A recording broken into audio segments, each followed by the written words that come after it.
morning, everyone. Good morning, everyone. Good morning. Morning. My name is Fluet. I'm an attorney and a strategic advisor based in the UK. And I work at the cutting edge of digital content and context. So I think this is the right panel. For the last 25 years, I've had the privilege of working with some of the most innovative corporations, scale-ups, and startups. And during that period, for pretty much the whole time, I've been a regular attendee and speaker at South by Southwest. So I think I speak on behalf of us all that after our 2-year blip, it's amazing to be back in the room. Oh, yes. Yes.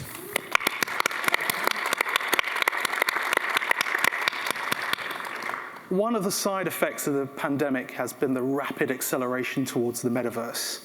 Something that's been the stuff of science fiction for the last decades or so is finally here. And as we accelerate towards that movement, we have pulled together, if I say assembled, an incredible lineup for you to be able to talk about the journey to the metaverse and actually what that means for how we travel, how we get there, and how we move around in this new dimensional space. So what I'm going to do now is hand over to my amazing panelists to introduce themselves, and then I'm going to ask the burning questions of the day. So Niels. Thank you, Cliff. Good morning. My name is Niels. I'm CEO and co-founder of a startup called holoride. Basically, what we are doing, we are building a tech for immersive tech in cars. I'll go to this into detail more later. But before starting and becoming an entrepreneur again, I used to work with Audi. I spent 4 years in the headquarters in Germany, and we spun holoride out of Audi. So I created my own dream job because I love entertainment and I love cars, and now I'm very happy to work in this space. And it's fantastic to be back in person here because we participated last year in the startup pitch of South by Southwest, and it was a pure virtual pitch back then. And we won the category Content, Entertainment, and Games, which was amazing, and also Best in Show. Yeah, happy to be back in person and share a few thoughts with you today. Good morning, everyone. I'm Pearly. I worked at HTC alongside the co-founder, chairwoman, Sher Wang for the better part of the past 10 years. Among the many strategic leadership roles that I've held, I think I identified the most with my investor role, through which I lead teams investing into companies, founders, content creators all over the world to build on the immersive technologies forefront. What many now call the metaverse, what we call it VIVEverse, the open, secure version of the metaverse. And so throughout the past 5-6 years since we first introduced the original Vive to the world in 2015, we have invested in over 100 companies and worked with thousands of developers globally. As a mother of 3 young girls, I know that at the forefront of building these paradigm-shifting technologies, we all really have a responsibility to make sure that we do our parts to deliver the utopian version, not the dystopian version of that future for our children. I very much look forward to this conversation with my panelists. Good to be here. Yeah, good morning, everybody. Hope you're doing well. My name is Daniel Weissland. I'm German, as you probably can hear from my pronunciation. I'm the president of Audi of America. And I started my career in '98 as an intern at Audi of America, back then in Detroit, Michigan. And since, obviously, I toured around the world, different functions for the Volkswagen Group, mainly with the Audi brand. And I had my comeback in 2019 as the president of Audi of America. And since I'm basically running United States and try to bring Audi to the next level. And yeah, I'm excited for this panel today, and I'm looking forward for the next 45 minutes for our discussions. Great. And over to Joe. So we see if the technology works or not.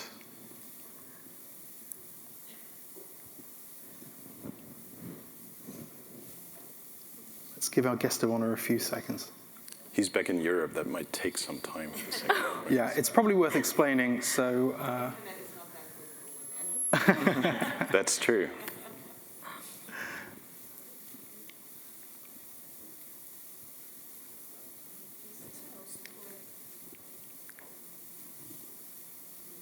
Okay, well, what we'll try and do, we'll kick things off.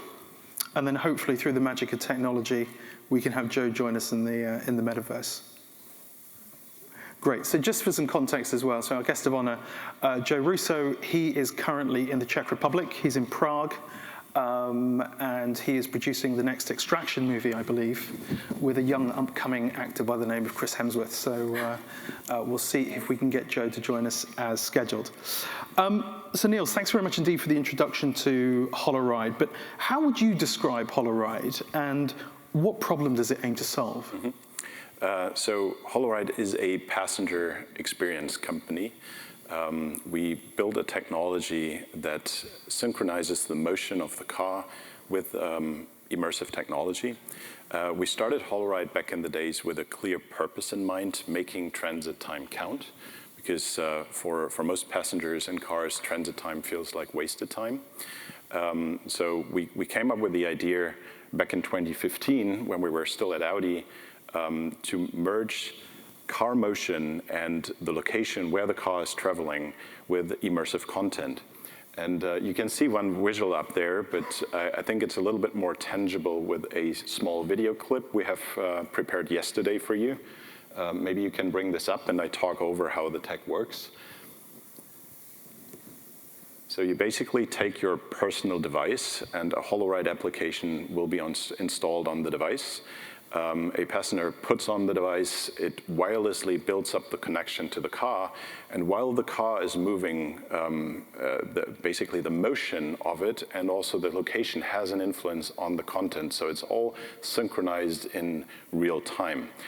So you can say it's a location and motion aware type of content we are enabling for. And yeah, so hopefully it will turn many dull rides into thrill rides. And the question we always get at this point is, doesn't this create motion sickness? And to be very frank, when we started the project back in 2015 at Audi and said we're gonna pair motion of a car and the location and the travel with immersive technology, with VR, very often people said, you guys are nuts, aren't people getting motion sick?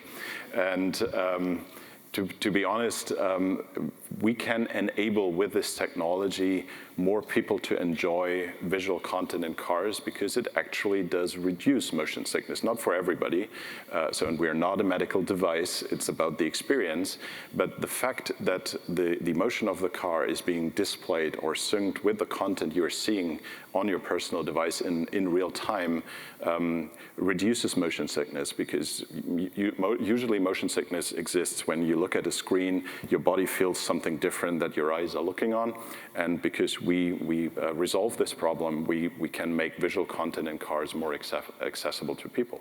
But it's all about the experience, because it also creates the car or turns the car into a new space. We always say, hey, we are literally turning cars into moving theme parks.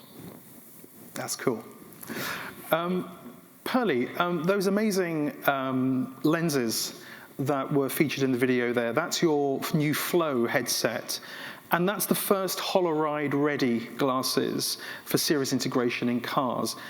Could you tell us, please, why it's an ideal headset for holoride, and why this in partnership with holoride is so important to you guys?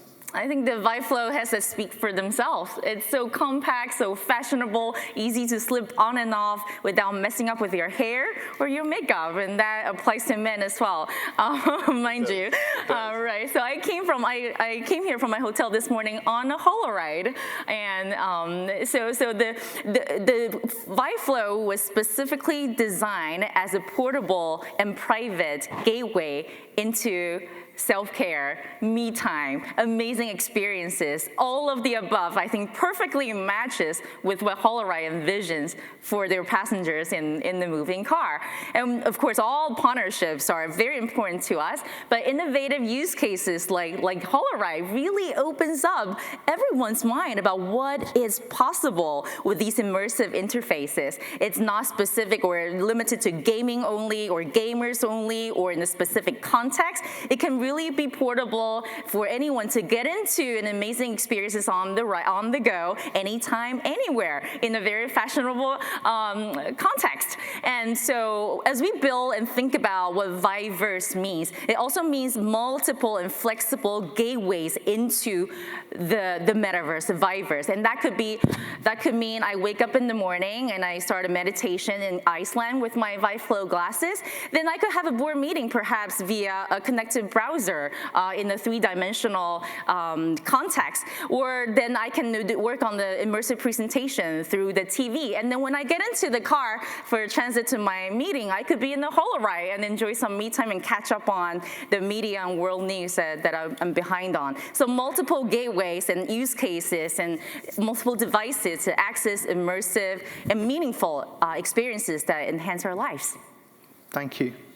Daniel, could you tell me why entertainment and infotainment are so important to Audi? Yeah, I mean, it's all about the customer. It's about what the customer wants, what he needs, what he expects. And we at Audi, we put the customer at the center of everything we do.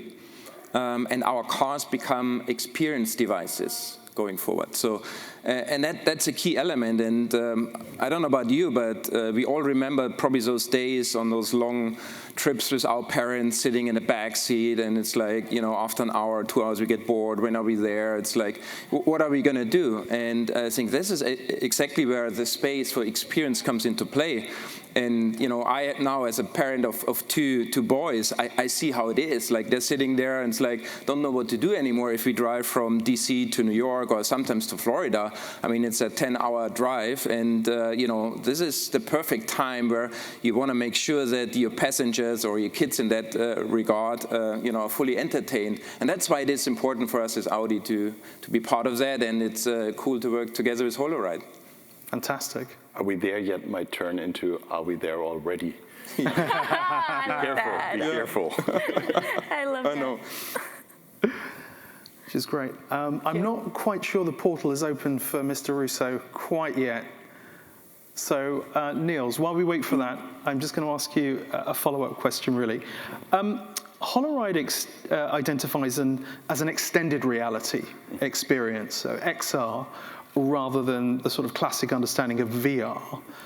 Why is that, and what does that mean for the customer experience? Yeah, that's a good question. When we started our company, so we spun out end of 2018, early 2019, everybody put us into the bucket VR startup. And this didn't feel quite right, because what we are building is not traditional VR. We're enhancing the virtual reality experience with the physical motion of the car and also the fact that you're traveling the world. And vice versa, we're enhancing the travel experience, the real world experience. I see they're super excited that Joe is on, but yeah. Enhancing the real world experience with some virtual content. And moreover, we're not building this tech stack purely for virtual reality. You can also use it for any type of motion and location aware content. So for us, extended reality felt like the better term than just virtual reality. However, I think in the last few months, another term became more popular in this space, Metaverse, as an umbrella term for this idea of having immersive experiences and combining the physical reality with digital reality to create a next reality, a new reality. And we want to contribute to this idea in everything that Pearly also has said. We spun out of Audi to be an open platform, so to be accessible for the whole entertainment industry and also the automotive industry. All the things about interoperability is something that is very, very important to us when we build our platform. So we want to contribute to this idea. And we said we're participating in this movement that is now called Metaverse, but with something very specific we internally say is the Motorverse, because it's specific for cars. It's very cool. Now, I'm just wondering if with a snap of my finger I can make our guest of honor magically appear. This is Joe Russo. I just want to be clear. So you and your brother, Joe, you helped build a cinematic universe. Your new production, Everything Everywhere All at Once, it's about a multiverse.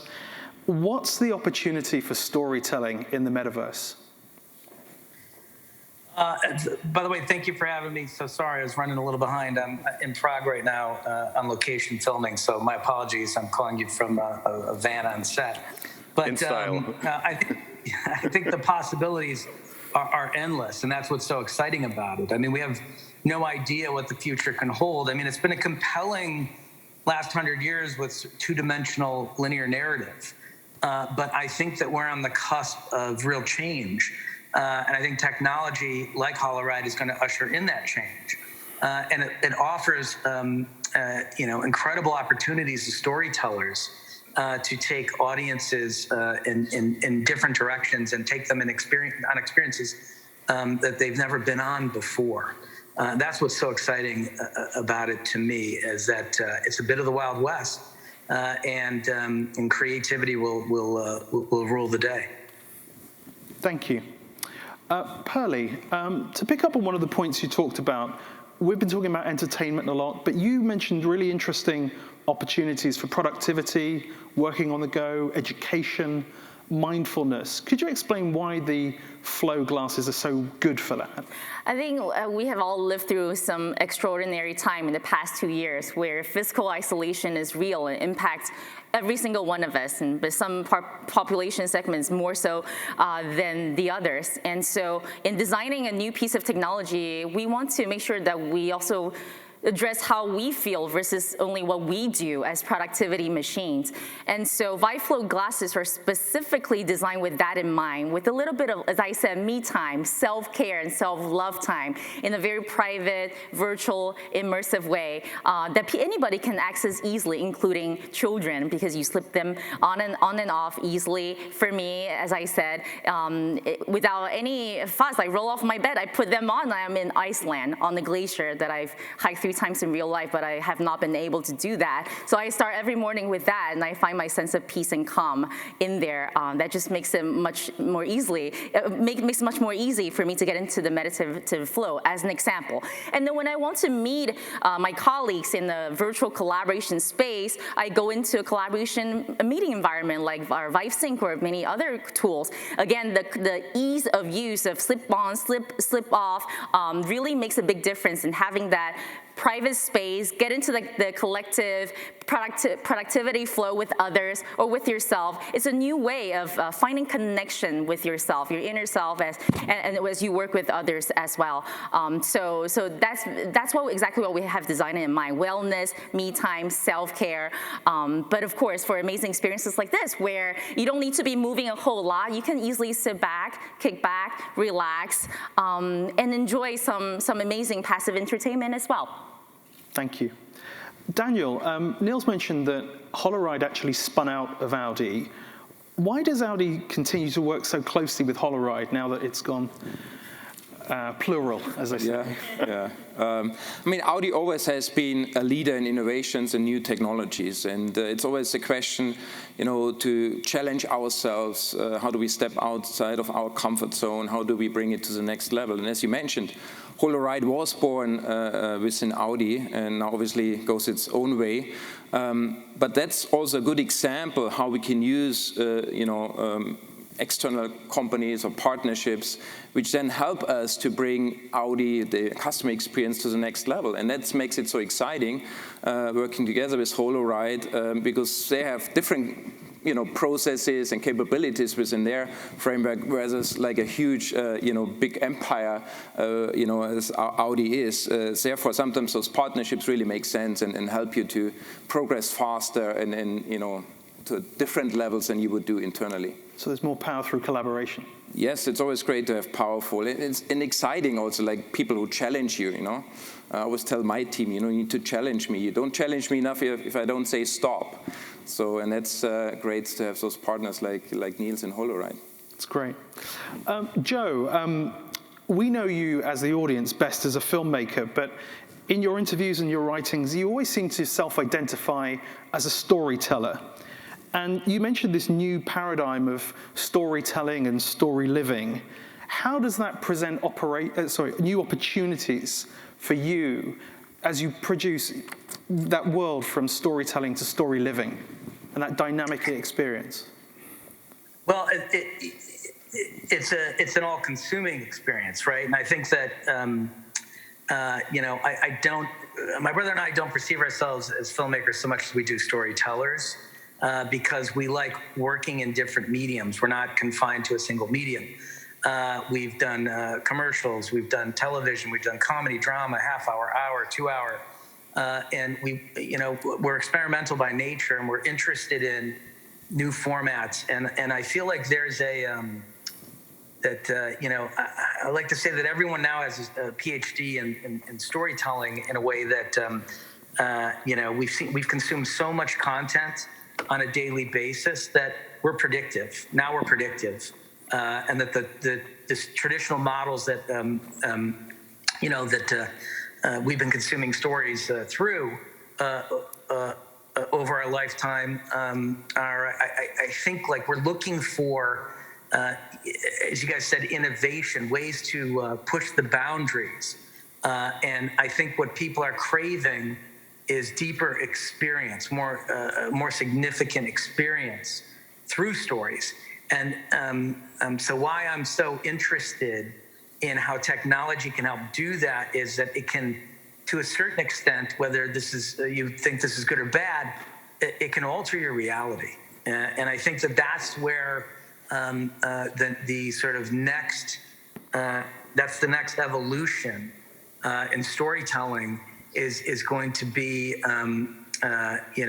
virtual, all-encompassing, and it's more impactful than what can be presented on a two-dimensional screen. I had an experience with VR many years ago when it was first starting, and I put on a headset. I was at Fox Labs, and it was a very simple story that unfolded in the headset. It had to do with a village and some fantasy space where clearly some trauma had happened. The village had been burned down, and there was a female character in the space, and she was very close to you, but she was grieving. And and I felt it felt intrusive to me in a way that was really profound and moved me. And I started tearing up in the headset, and I thought, oh man, I'm in a lot of trouble on the film side, because I don't know that I can give someone the same level of experience as you can get in a virtual space, because it is all encompassing. That's what's so compelling to me about where we're headed. And as the technology becomes slimmer, and holoride is working with incredible tech, I think as the technology gets slimmer and more portable, that's when we're going to start to see mass adoption, and companies like holoride are going to drive that adoption. Amazing, thank you. So Niels, we've had a very moving and visceral experience there, but you're also looking to gamify the experience and make it more fun and immersive that way. Why is that? Maybe you can ask yourself, and most passengers do perceive as passengers car rides as dull rides. So think about the daily commute you're doing. And then also, as I said earlier, for many passengers, it's not really possible to consume visual content, so they're limited to audio, which is great in a car, but there are other possibilities, and that you'll get to know from either location-based experiences, or you'll get them from your living room, and you might expect similar experiences in cars. However, the car also offers something very, very unique, because it's a motion platform. It's traveling the real world, and you have this haptic feedback, which people sometimes like to get in simulators.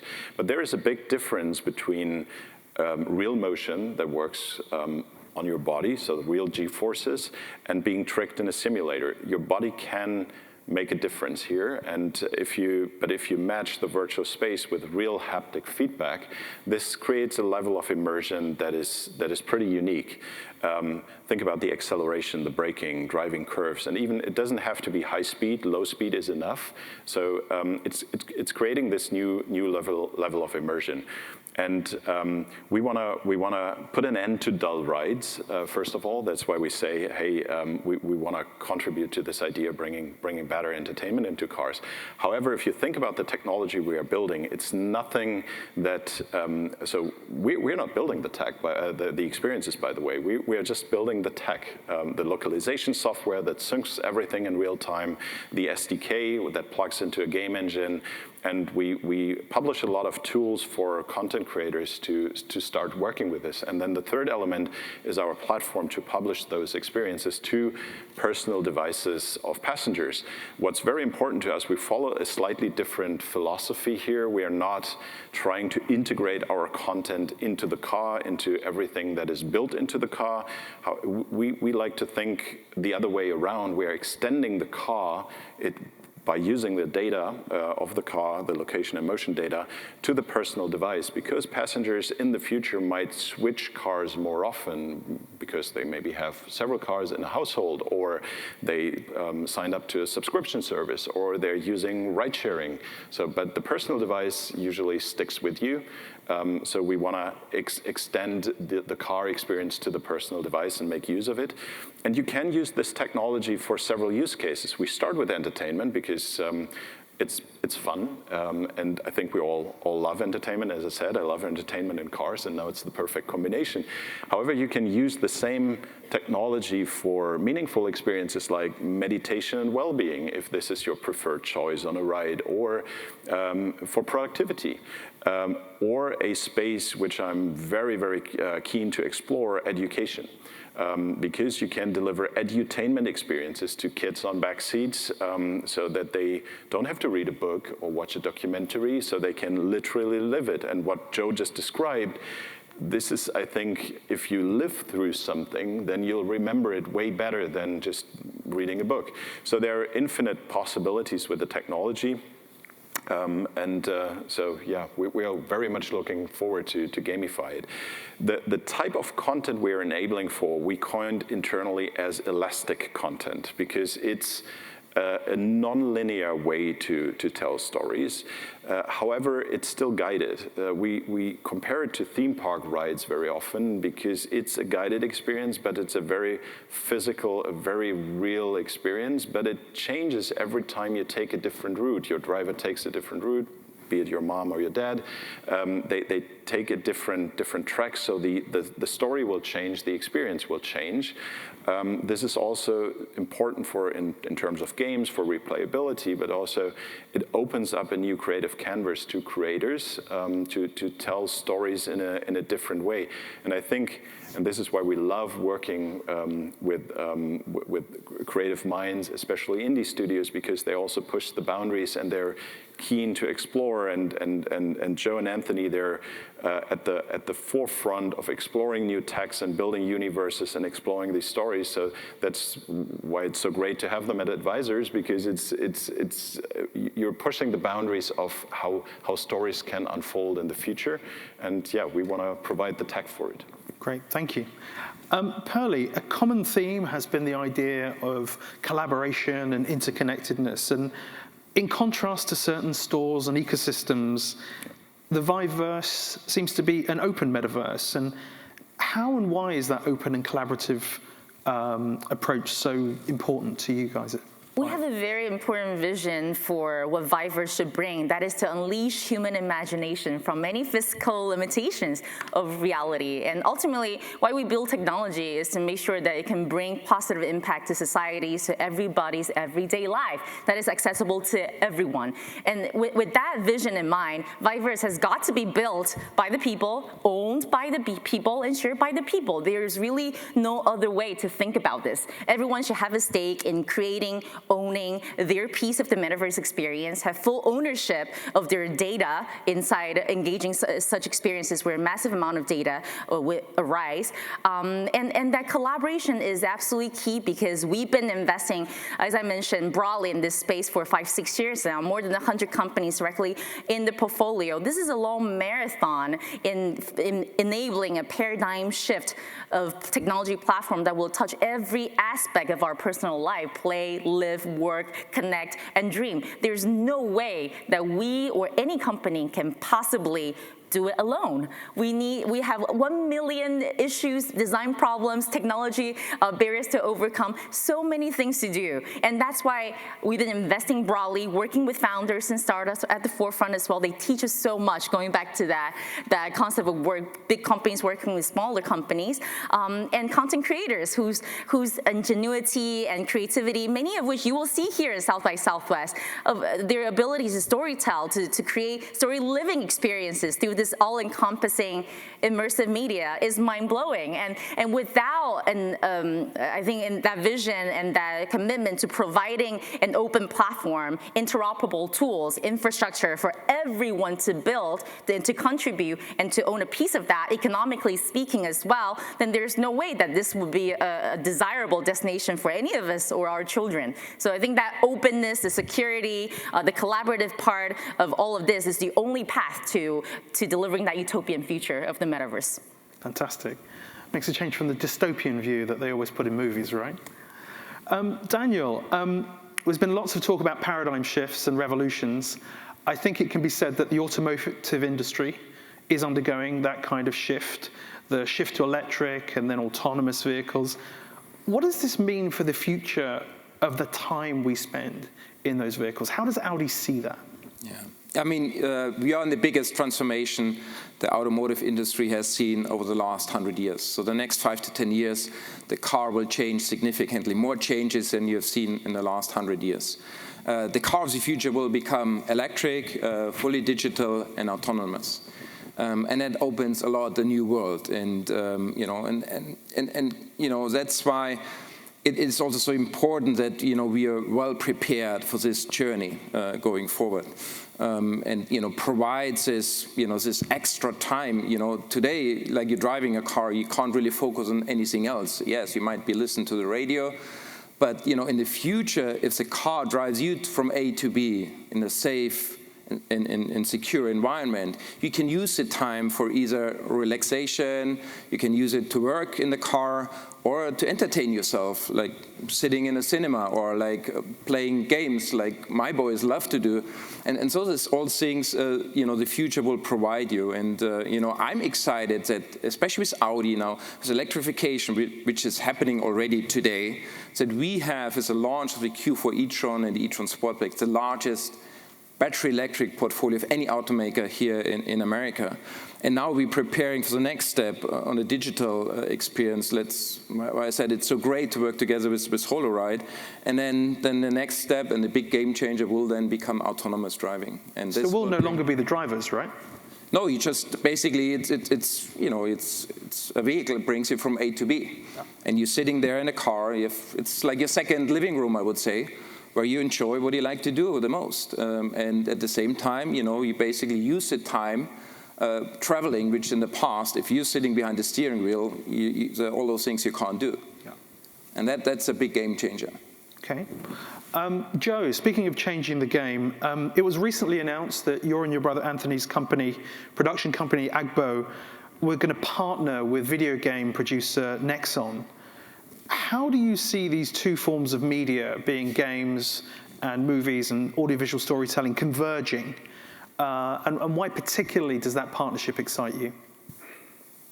Well, as I said earlier, we're operating under the hypothesis that, virtual storytelling is going to be the dominant form of storytelling moving forward. And I think that video game companies have a distinct advantage over traditional media companies because they have significant resources applied to technology and technology growth, and so I believe firmly that a gaming company in the next decade or the next 15 years is probably going to become the most significant media company in the world, outside of, say, Apple or Amazon, who are dabbling in the space but make their money in other areas. And it's because they embrace technology and they also embrace innovation in a way. Most gaming companies have been working towards this the virtual world. The sort of catchphrase has become Metaverse, as Facebook tries to rebrand itself. as a metaverse company, this has become like a catchphrase. But really, what it's about is what I said earlier: is experiential storytelling. And I think what's important about our relationship with Nexon moving forward is, I'm most compelled by technology like the Unreal Engine, the company like Epic is working on. And I think that the future of production can also be virtual, and that we can increase two things. We can increase the production value for less money by using tools like the Unreal Engine to tell stories, and we can also do that for cheaper, right? We can make higher production value content. The imagination can become limitless, but we can do it for cheaper. And what's really important using this technology is its efficiency and its cost effectiveness will allow us to, I think, democratize storytelling in a way that it hasn't in the past. It's been a very, very specific and elite category, and it's difficult for people to break into, and it's certainly difficult for people to break into on a level that requires intense imagination and CG, which is incredibly expensive. So it creates a very specific kind of market for stories. So I'm most compelled by what's going on in blockchain. I'm really compelled by decentralization. I want to see borders. I want to see borderless communication between people. I want to see communities that are built in ways that it's more difficult for governments to control messaging. I think that's going to be critical to the future of the world and critical to our survival. So I'm a big believer in Web3, and so I'm here to endorse technology because I think that it can have tremendous value to our future if guided, if it's in the right hands. I think it can be very dangerous in the wrong hands. Thank you very much. Neil, so you talked about the elastic content and the working with the indie producers, and you've actually gone and created an elastic software developers kit. What does that mean for those developers? And also come back to that point about working with other manufacturers in the way that Daniel was happy for you to do. How does that work, that elasticity, that collaboration? How does that work in the real world? Yeah. So our Elastic SDK plugs into a game engine, and we have published this SDK in summer last year during the Game Developers Conference. We participated virtually in a keynote and afterwards have released the SDK to studios. Since then, we have received amazing feedback and a lot of cool requests from especially indie studios. We love indie studios because they push the boundaries, they take your tech and constantly ask you, what else can we do with it? Can you integrate this feature? Did you try this before? And this feedback is super, super important for a small company like us to get this constant have this constant challenges on the table. Up there on the slide, you see just a selection of indie studios we are currently working with. Either we are already in production for our content lineup for the launch, or we are in a pre-production phase right now. Some of the studios might sound very familiar to you, and you might know some of their titles. But we're talking to them specifically building for the holoride platform and making use of the fact that you don't have this limitless virtual space. You have the constraint of being in a car, but this constraint unleashes a lot of creativity in their work because they say, okay, this is now the framework. We are not building a virtual world that is completely detached from reality. We're always connected to the road network.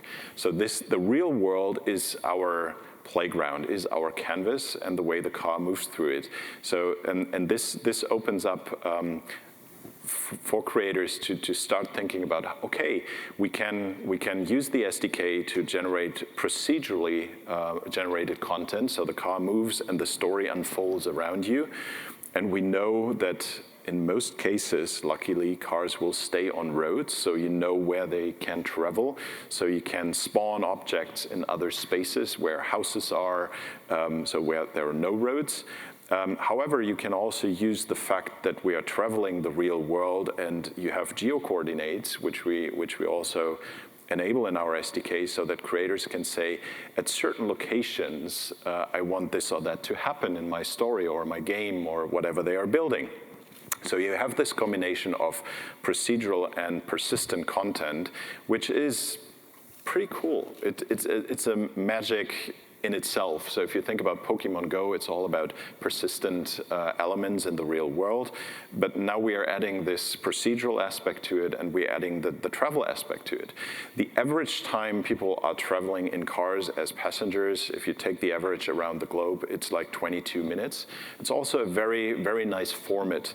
But your experience doesn't have to be a limit for this specific ride. Once you end it, you can continue it next time you start your ride. Or some of the developers already approached us, hey, how can we build a connection between the living room experience we are building and have an on-the-road edition of this specific experience? So once you get into the car, that it unfolds or unleashes a new chapter.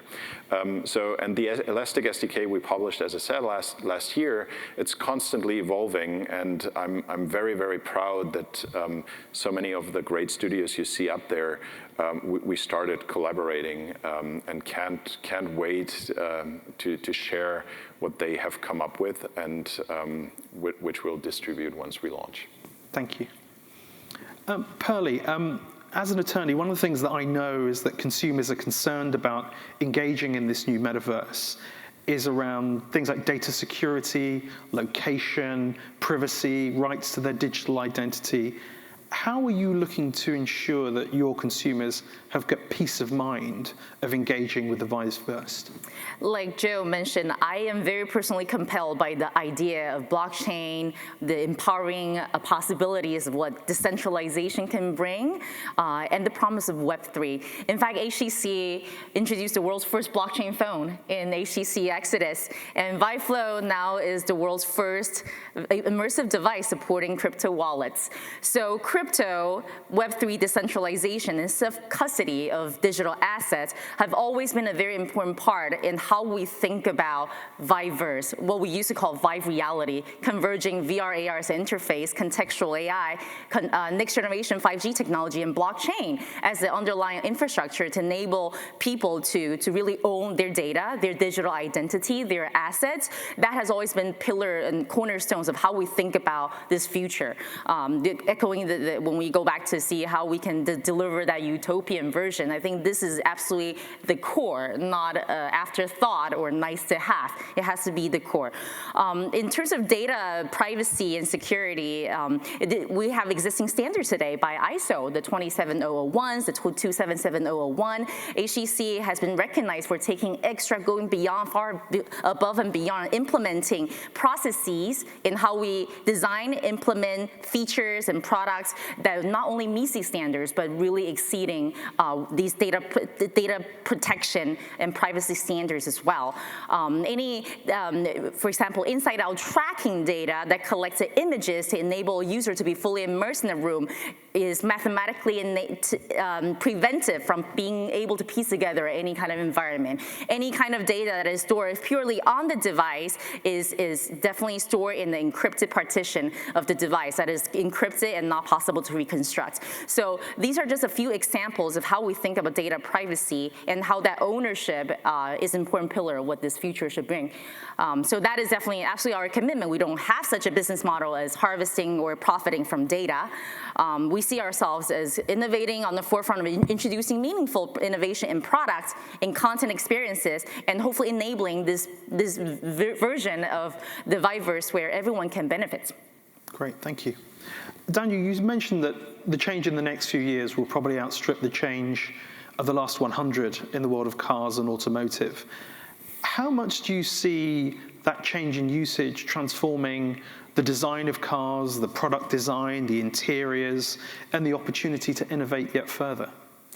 Yeah, I think everything starts with a process, how you're going to develop and design your cars going forward. Where in the past, basically, you design the shell and then you see what's fitting in the car, and sometimes you struggle putting the right size cup holders in there. Now you're starting from the inside out, where you basically start with the customer at the center and see really what the customer needs, what he expects, and then basically that will define to a certain extent how the car looks like and what things you have to have in the car. And again, coming to the point when we look forward that the cars of the future are fully electric, they will be digitally fully connected with your environment, and they will be fully autonomous. And then the car is not just your living room, your second living room, as I mentioned earlier, where you can do all the different things, relax, watch a movie, or even work. It also becomes your second bedroom. Imagine you drive from Austin to LA after a conference, and you wake up in the morning, and then you're in LA. So you're sleeping basically in the car when your car is basically driving you from A to B. And those are things, obviously, we see coming in the future. That's a big game changer. And that's why it's important to really bring all the aspects our customers expect, and even like going beyond certain expectations into the car. And that's something I'm really looking forward to. I'm traveling a lot, and if I can save some time by, somebody like the car is driving me from A to B, and I enjoy even maybe sleeping in the car, would be perfect for me. Fantastic. Joe, a question for you. I understand that you and your brother Anthony, you've been advisors to holoride for a couple of years now, and I think you even had a chance to take a trip this week to test their latest developments. What's your view on cars themselves as a dynamic entertainment platform? You're in a car now, but what do things like motion and location and things like that add to storytelling? Well, again, it's dramatically experiential, right? Because you're taking, and also I think you're filling what would traditionally be idle time with a profound experience, and I think that is what's so exciting about it. You're also your reality, like I said earlier. You're mapping over it in a way. So when holoride is connecting to the path that you're taking, and it's altering what is happening inside the headset. You're taking that journey that you're going on to go from location A to B, and you're infusing it or supercharging it with this virtual experience. I think, there I am with the headset on. By the way, Pearly, I'm so impressed with the technology in that headset. I'm so glad because to hear that. Yeah, I believe that this is critical to mass adoption, is the economy of the technology.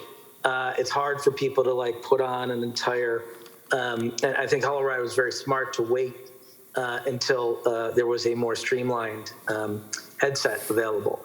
But I find that taking moments that might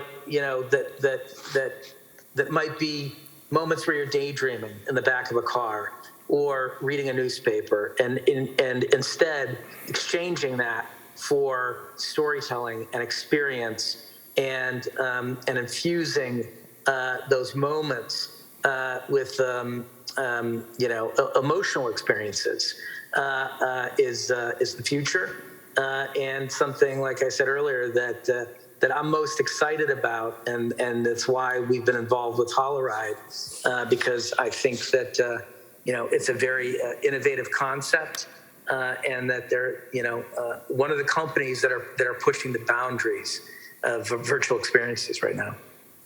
Fantastic, thank you. Niels, there's been lots of talk about crypto for preserving democracy and making sure there's an opportunity to preserve privacy and data standards and things like that. But I understand that a key component of holoride is to monetize and generate revenues. And you have your own token. You've built your own token. How and why are you doing that? We started looking into blockchain back in 2020 when the first concepts emerged that are using a new type of technology called proof of stake, which has more capabilities and reduces some of the constraints earlier proof of work technology had. We started looking into this from the perspective saying, hey, if we build a content-driven platform for cars, shouldn't we make this platform transparent by design from the beginning? In other words, if content creators put so much effort and time and love into things we'll publish, and they get a rev share of what passengers will be consuming, shouldn't they know what they're entitled to based on the fact how engaging their content is? So how much time people spend on board with their content and interacting with their content, and based on this, coming up with a revenue distribution model for them, and not creating this black box centralized platform approach saying, okay, we tell you afterwards and you have to believe it or not, but to create something where they can look it up themselves and say, okay, this is how people did engage with my content. Of course, in a very privacy way, so it's all anonymized data, but they can see, okay, this is how much time was spent with my title compared to the rest in the portfolio, and this is why I get this portion of the rev share.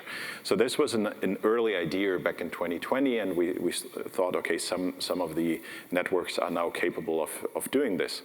The second aspect why we thought it's interesting is the whole tokenization part, because as a passenger, if you purchase items in experiences to individualize your experience, once you might leave it or go somewhere else and travel other spaces, either you should be entitled to take them with you or trade them, sell them to other participants in the ecosystem.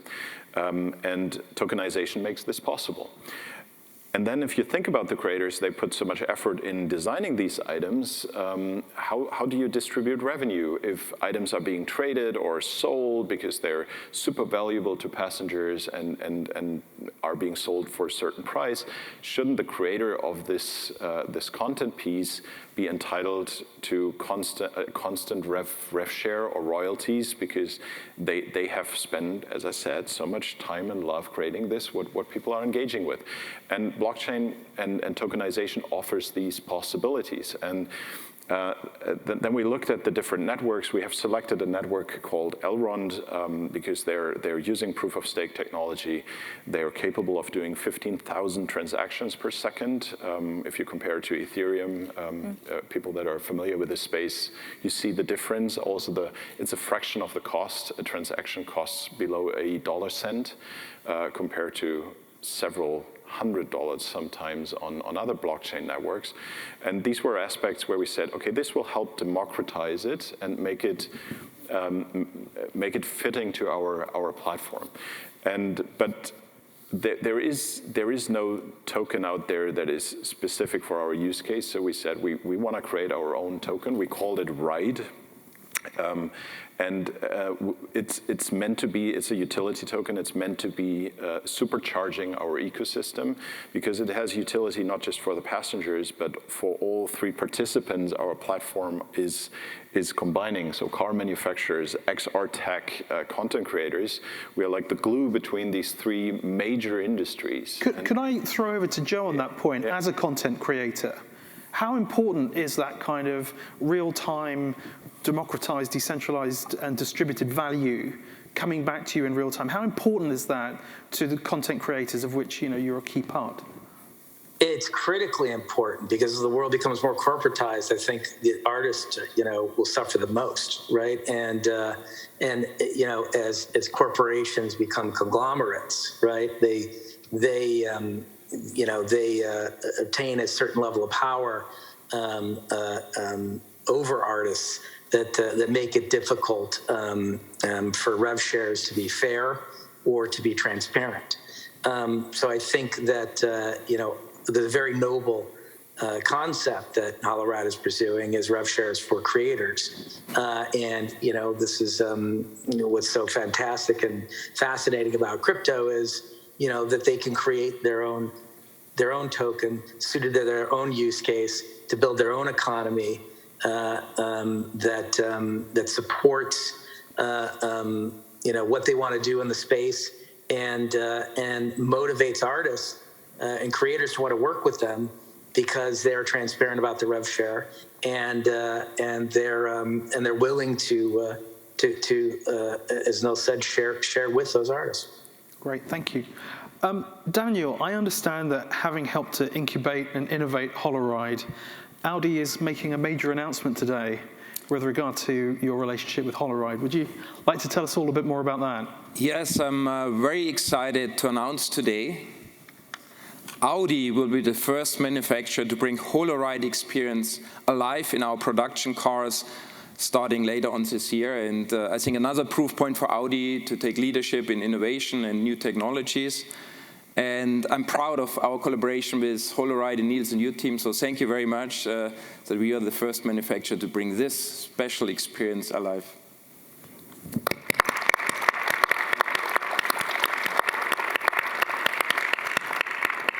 Absolutely fantastic. To the audience as well, I mean, I bet you're dying to know more about what the holoride experience is like and have the chance to ask the team some more questions. So, Niels, would you tell the audience, please, how they can arrange to do that?